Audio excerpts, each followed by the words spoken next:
Hai semuanya, ketemu lagi bareng Mihu di sini.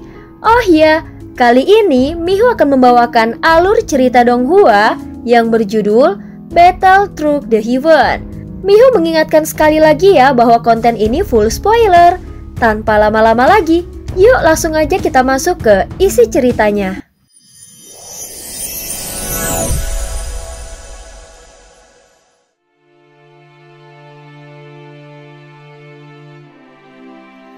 Melanjutkan dari kisah sebelumnya. Pada saat ini pemandangan di tempat ini tampaknya seperti pengulangan dari 4000 tahun yang lalu. Hanya saja kali ini posisi mereka telah tertukar. Dulu para Raja Roh memandang ke bawah dari tempat yang tinggi. Seolah mereka menganggap Xiaoyan seperti seekor semut yang kapan saja bisa mereka injak sampai mati. Mereka telah mencoba berbagai cara untuk membunuh Xiaoyan, namun tetap gagal saat melakukannya. Jika dilihat dari sisi kekuatan Xiaoyan saat itu, sepertinya dia bisa dibunuh dengan mudah.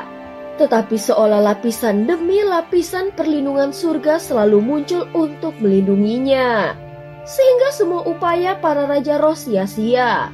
Dalam kegagalan yang terus berulang itu, ribuan tahun pun telah berlalu. Namun posisi mereka telah benar-benar tertukar. Saat ini Xiaoyanlah yang berdiri di puncak, menatap para Raja Roh dari atas.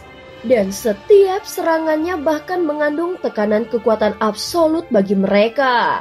Para Raja Roh telah mengerahkan seluruh kemampuan mereka, bahkan menggunakan tubuh dan kekuatan dewa. Namun mereka tetap kesulitan untuk bertahan, termasuk Ningyao yang wajahnya tampak pucat pasi. Perbedaan kekuatan yang terlalu besar membuat mereka merasa putus asa. Tetapi saat itulah Ningyao mengeluarkan sebuah pil berwarna biru dan menelannya. Karena sudah sampai di titik ini, mengapa kita tidak bertarung sampai mati? Kalau kita berempat bersatu, kita tidak akan bisa ditindas olehnya, walau apapun yang terjadi. Ningyao bertekad untuk melawan Xiaoyan dan dia percaya selama mereka menggunakan seluruh kekuatannya, maka akan ada kesempatan untuk membunuh Xiaoyan.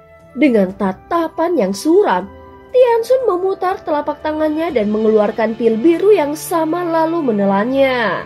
Pada saat yang sama, King He Hanmo dan Kui Jun juga menelan pil biru.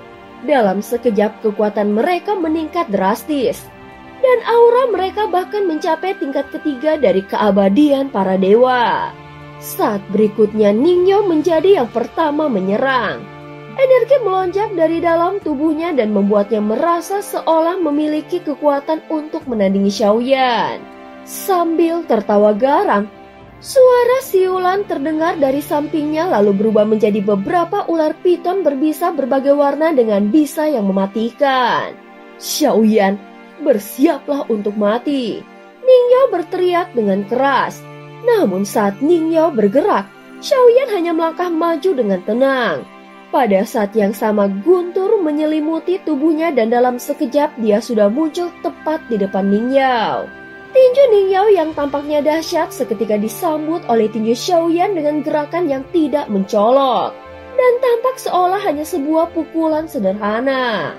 Tetapi ketika meluncur di udara, kekuatannya seperti sebuah gunung yang jatuh dari langit. Serangan dari ular piton berbisa yang dilepaskan Ningyao langsung hancur berkeping-keping tanpa bisa menyentuh apapun. Di mata Ningyao, semuanya terjadi terlalu cepat dan dia bahkan tidak sempat mundur.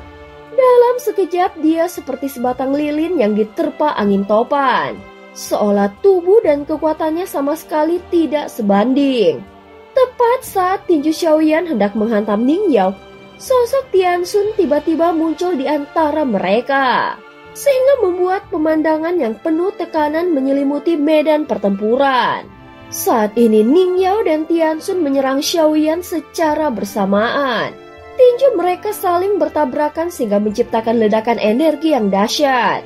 Bahkan kekuatan yang besar ini menciptakan ruang hampa di antara tinju mereka.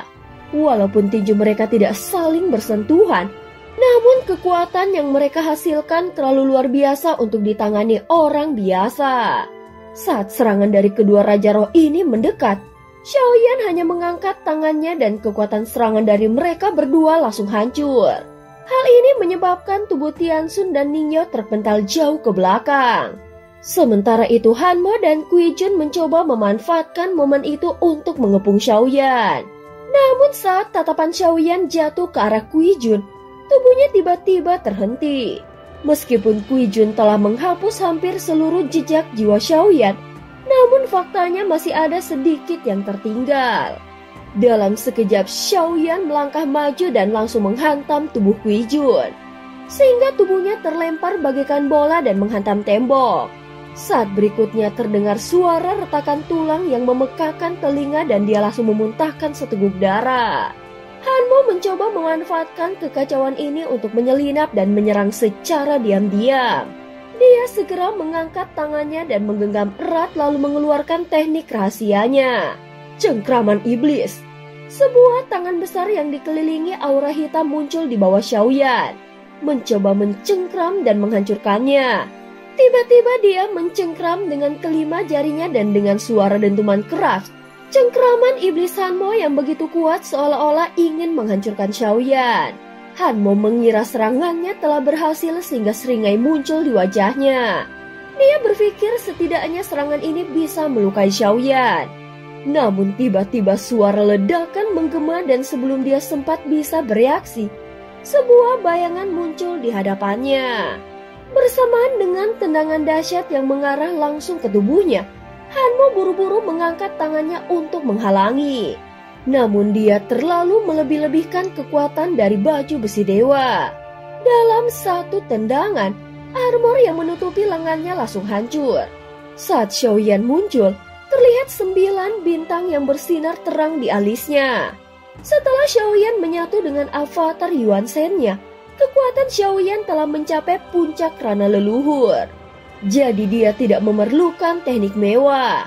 Dan hanya dengan satu pukulan atau tendangan saja, itu sudah cukup untuk menghancurkan segala macam kekuatan para Raja Roh ini. Adapun teknik bertarung, Hanmo sama sekali tidak mampu menembus pertahanan paling dasar dari tubuh fisik Xiaoyan. Di mata Xiaoyan, keempat orang itu sama rentannya dengan semut. Meskipun Ningyao terluka parah, namun dia masih menyerang dengan penuh kegilaan. Saat mereka dibangkitkan kembali oleh tuan mereka, kekuatan mereka bahkan ditingkatkan hingga menerobos keabadian para dewa. Namun semakin lama dia bertarung dengan Xiaoyan, dia merasa perbedaan kekuatan di antara mereka semakin mencolok. Saat ini Ningyao menggenggam sebuah tombak biru yang muncul di tangannya dan dengan kejam menusuk ke arah Xiaoyan. Pada saat yang sama, Xiaoyan segera mengeluarkan lagi penguasa berat suan dan mendarat di tangannya dengan sekali tebas ke bawah. Badai energi melonjak ke langit. Wajah Ningyao berubah. Dia tampak ketakutan dan buru-buru menghindar. Dia bisa merasakan kekuatan di balik serangan Xiaoyan dan itu terlalu mengerikan untuk ditahan. Kau benar-benar seperti kecoa yang tidak bisa dibunuh, Xiaoyan berkata dengan dingin. Tepat ketika Ningyao mencoba mundur, suara berat terdengar dari atas kepalanya dan semua yang ada di depan matanya langsung menjadi gelap. Tubuhnya menerima hantaman keras dan dia merasakan seolah-olah organ dalamnya hendak keluar dari mulutnya. Ratusan tulang di tubuhnya hancur dan seluruh tubuhnya runtuh seperti genangan lumpur. Dia terpental jauh dengan tubuh terbakar oleh api Xiaoyan seolah akan dilebur sepenuhnya. Tianxun sadar situasinya semakin tidak menguntungkan. Jika terus seperti ini, maka mereka semua akan mati. Meski mereka memiliki jantung biru abadi yang membuat mereka tidak takut mati, namun Tianxun tahu bahwa Xiaoyan memiliki sebuah belati biru yang bisa menghancurkan jantung biru mereka sepenuhnya. Jika aku mati lagi, apakah Tuan masih akan menolongku? Tianxun merasa tidak yakin di dalam hatinya. Bagaimanapun jika mereka tidak dapat memenuhi tuntutan tuannya, maka akan ada kemungkinan tuannya akan meninggalkan mereka. Meskipun mereka berdua telah dibangkitkan, namun proses itu juga sangat sulit. Jadi saat ini mereka harus lebih berhati-hati. Xiaoyan memiliki 3 kesempatan untuk menggunakan belati Tongyunya. Sebelumnya Xiaoyan telah menggunakannya 2 kali di dunia kuno Dewa Abadi dan Iblis untuk membunuh Ning Yao dan Tianxun. Terakhir kali dia menggunakannya untuk membunuh sang pemusnah namun gagal. Jadi dia masih memiliki 1 kesempatan lagi untuk menggunakan belati Tongyu. Kesempatan terakhir itu juga harus digunakan Xiaoyan untuk membunuh Raja Roh terkuat agar memberikan efek jerah pada yang lainnya. Namun jika dia gagal lagi, Xiaoyan sudah bersiap untuk menyegel mereka semua. Setelah melukai Ning Yao, tubuh Xiaoyan kembali diselimuti api. Dia langsung menerjang kembali ke arah Ning Yao dan tidak membiarkannya pulih. Namun Tianxun dan 2 Raja Roh lainnya segera muncul untuk menghalangi. Enyah! Teriak Xiaoyan dengan suara yang mendominasi. Tubuhnya melaju lurus seperti panah dan tidak berusaha menghindar atau memutar. Dia langsung menyerbu menembus pertahanan 3 Raja Roh menuju Ning Yao. Pada saat ini Xiaoyan menggenggam erat tinjunya yang dipenuhi kekuatan penghancur lalu menghantamkan pukulan mutlaknya. Kekuatan yang mengerikan mengamuk di antara tinju Xiaoyan dan berkumpul secara gila-gilaan tanpa bisa dibendung. Saat berikutnya pukulan itu langsung mengenai baju besi dewa di dada Ning Yao. Baju besi dewa yang dulunya tak tergoyahkan dan sulit ditembus. Namun dengan kekuatan Xiaoyan sekarang itu bukan lagi penghalang. Saat pukulan Xiaoyan menghantam, tubuh Ning Yao langsung tertekan dan dadanya berubah menjadi cekungan yang aneh. Sekujur darah segar juga menyembur keluar bersamaan dengan organ dalamnya yang hancur berantakan. Namun tinju Xiaoyan belum berhenti dan tampaknya dia benar-benar ingin menghancurkan tubuh Ning Yao. Saat berikutnya, suara retakan beruntun terdengar dari tulang dada Ning Yao yang remuk. Dan tinju Xiaoyan semakin dalam menghantam dadanya. Jangan! Ning Yao memuntahkan darah segar sekali lagi. Terlihat darah mengalir dari 7 lubang di tubuhnya dan matanya dipenuhi garis-garis merah darah. Bahkan jiwanya nyaris tercabut keluar. Saat suara tulang retak berhenti, terdengar suara serat-serat daging yang robek. Di bawah kekuatan luar biasa itu, tubuh Ning Yao meledak lalu terbelah hancur dalam sekejap.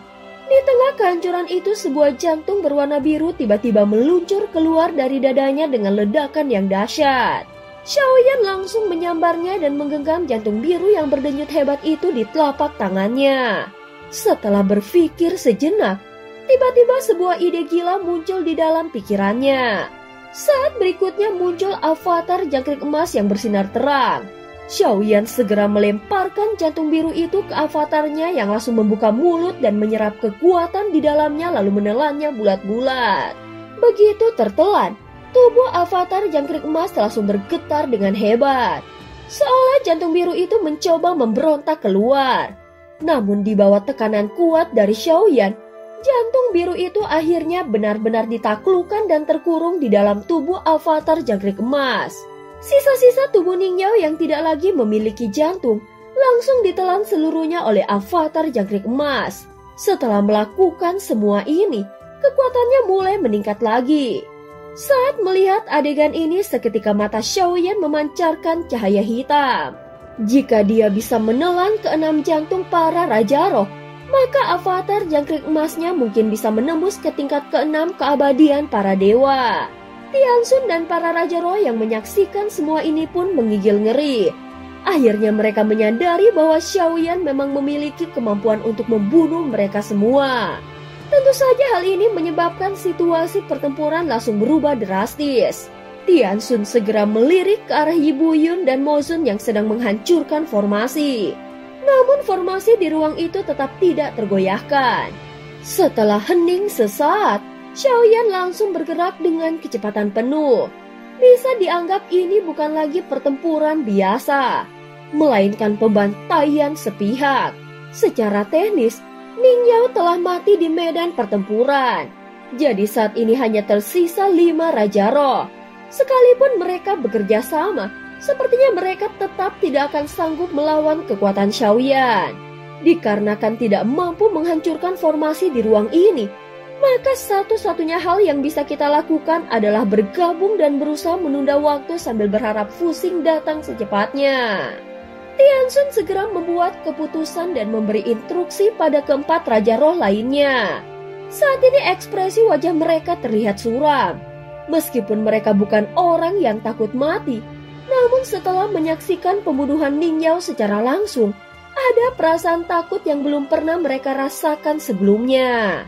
Mereka juga tahu bahwa mereka benar-benar bisa mati di sini. Walaupun mereka memiliki jantung biru abadi, namun mereka bukanlah makhluk abadi. Apalagi Xiaoyan sama sekali tidak berniat membuang waktu dengan mereka. Jarak 1000 kaki bukanlah jarak yang jauh dan dia tidak ragu untuk bergegas ke arah mereka. Di tangan kirinya teratai api 3 warna mulai berkobar. Menggunakannya untuk menghadapi mereka terasa seperti membunuh ayam dengan pedang naga. Namun para Raja Roh ini tetaplah ancaman di wilayah ruang waktu. Jadi selain kekuatan mutlak, Xiaoyan juga memerlukan strategi dan perhitungan untuk menghabisi mereka untuk menghindari masalah yang tidak perlu. Maka menyelesaikan ini secepatnya adalah pilihan terbaik. Saat berikutnya, aura yang sangat kuat menyebar ke segala arah, sehingga membuat wajah para Raja Roh berubah dan ekspresi mereka tampak berbeda-beda. Ibu Yun yang cerdas segera menyadari bahwa formasi pertahanan telah aktif. Fluktuasi kekuatan yang menakutkan ini berarti pihak lain berniat menghabisi mereka di sini. Tampaknya mereka tidak akan sempat bertemu lagi dengan Fuxing. Lagi pula, kekuatan yang mulia dalam kehidupan reinkarnasinya sekarang sudah jauh melampaui batas yang bisa mereka tangani. Bahkan jika Fuxing dan yang lainnya tiba, kemungkinan menang pun tetap sangat kecil. Kelima para Raja Roh ini juga menyadari bahwa formasi ini tidak bisa mereka tahan terlalu lama. Daripada bertahan tanpa hasil, lebih baik kita bertaruh segalanya dalam satu serangan besar. Walaupun tidak bisa langsung membunuhnya, setidaknya kita harus berusaha melukainya secara serius. Jika Fuxing benar-benar tiba, mungkin masih ada sedikit harapan untuk kita. Ibu Yun menganalisis dengan cepat dan Tianxun mengangguk dengan pelan. Dia memang pernah bertarung langsung melawan Xiaoyan. Dan dalam kondisi sekarang maka bertahan bukan lagi pilihan. Jadi mereka hanya punya pilihan bertarung mati-matian. Saat berikutnya kelima Raja Roh berkumpul lalu mengangkat kedua tangan dan mengerahkan seluruh kekuatan mereka. Di hadapan mereka, sebuah formasi misterius mulai muncul dan perlahan-lahan berputar. Kekuatan dari kelima Raja Roh langsung mengalir deras masuk ke dalam formasi tersebut dan menyatu menjadi satu. Di kejauhan, Xiaoyan juga mulai memperlambat gerakannya. Dia segera mengumpulkan petir di tangan kanannya. Kemudian teratai api 3 warna di tangan kiri dan petir di tangan kanannya mulai disatukan. Dua atribut ini tampak mengamuk deras melalui tubuhnya dan gabungan kekuatan dari teknik transendensi ini mulai menyatu. Namun untuk menyatukan dua kekuatan hukum ini, bukan hanya dibutuhkan teknik transendensi, tetapi juga tubuh fisik yang cukup kuat untuk menahannya. Berkat teknik transendensi, Xiaoyan akhirnya mampu menyatukan dua jenis kekuatan hukum ini menjadi satu. Namun tentu saja ini harus dibayar dengan harga mahal. Saat ini tubuh fisik Xiaoyan mengalami luka serius akibat benturan energi ini. Beruntung kekuatan avatar Yuan Shen-nya sangat kuat dan memiliki kekuatan regenerasi yang mengerikan. Dari kejauhan terlihat bahwa di satu sisi ada lautan api dan di sisi lainnya petir menyelimuti daerah langit. Kedua kekuatan hukum ini tampak saling bertautan membentuk pola yang sangat misterius. Pada saat yang sama, seluruh ruang dipenuhi dengan fluktuasi penghancur. Perasaan ini sangat jelas sehingga kelima Raja Roh merasakan krisis hidup dan mati yang luar biasa kuat. Di depan mereka, formasi istana Tianren membesar lalu membentang hingga ratusan kaki. Pada titik di tengah formasi itu muncul sebuah garis api tajam. Perlahan satu mata hitam terbuka dari dalam formasi. Ini adalah jurus pertama dari formasi pemusnah yang disebut dengan cahaya pemusnah. Saat berikutnya 7 pancaran cahaya hitam pekat melesat keluar dari mata hitam. Didorong oleh kekuatan gabungan dari kelima Raja Roh, pancaran itu berkedip-kedip dengan gila lalu melintasi ruang dan menyebabkan kehancuran total di setiap jalur yang dilaluinya. Saat ini mereka tidak punya pilihan selain menyerang balik dengan sekuat tenaga. Dan hanya ini kesempatan terakhir mereka. Segera cahaya hitam meluncur dengan kecepatan luar biasa menuju Xiaoyan. Ruang tempat cahaya itu melintas langsung menjadi kehampaan, seolah-olah segala sesuatu musnah di dalamnya. Namun ketika cahaya pemusnah berjarak 100 kaki dari Xiaoyan, petir dan api yang telah menyatu akhirnya terbentuk sempurna. Mereka bergabung dan mulai berputar perlahan. Meski terlihat tidak terburu-buru, namun aura kehancuran yang terpancar dari gabungan itu sangat jelas dan langsung menuju cahaya pemusnah. Tanpa ledakan keras, cahaya pemusnah seperti ditelan habis oleh pusaran petir dan api tersebut. Pada saat yang sama di belakang Xiaoyan muncul teratai api putih abadi. 16 kelopak api putih mekar dan melesat maju menyerbu ke arah kelima Raja Roh. Saat berikutnya kelopak api meledak di udara dan menyebarkan cahaya yang menyilaukan mata mereka. Dalam sekejap semua serangan mereka terhambat. Tangan mereka gemetar dan tidak mampu mengangkatnya lagi. Cahaya pemusnah memang tidak sepenuhnya lenyap, tetapi tanpa dorongan dari kekuatan tambahan itu menjadi semakin lemah. Namun pusaran petir dan api terus berputar lalu membesar 1000 kaki hingga memenuhi seluruh ruangan. Ketika kelima Raja Roh akhirnya terbebas dari belenggu api putih, segalanya jelas sudah terlambat.